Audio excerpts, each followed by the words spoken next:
For question number 5, we will look into the second law of thermodynamics and the effect of the interaction between our atmosphere and space. As per usual, Ripley's is our preferred source of information. We live in a positively pressurized system, right next to a negatively pressurized system. In other words, we live in a non-vacuum and space is a vacuum.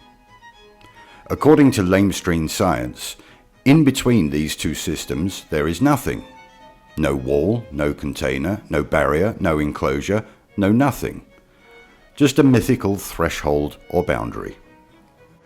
Let's take a look at a vacuum chamber.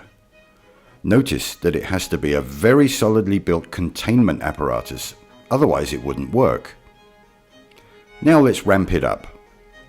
NASA's very own huge and monstrously expensive vacuum chamber that you and me, the tax-paying public, have unwittingly paid for. The walls on this thing are 6 feet thick reinforced concrete. They have to be, otherwise the whole thing would collapse in on itself when they turn it on. Time to take a look at what happens when you take all the air out of a container.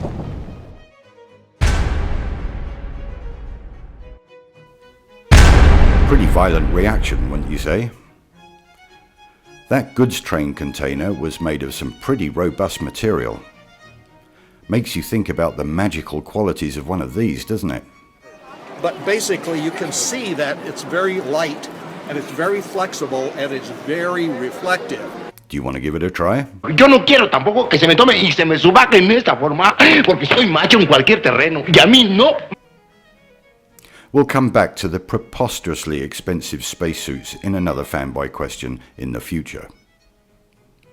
So in short, how does a vacuum exist next to a non-vacuum, when the second law of thermodynamics clearly states, and I quote, "When two initially isolated systems in separate but nearby regions of space, each in thermodynamic equilibrium with itself, but not necessarily with each other, are then allowed to interact, they will eventually reach a mutual thermodynamic equilibrium." Oh, and by the way, it also quotes this: "The second law is applicable to a wide variety of processes, reversible and irreversible. All natural processes are irreversible." So, according to the second law of thermodynamics, our atmosphere shouldn't be allowed to exist at all, ever. Fanboys, please explain.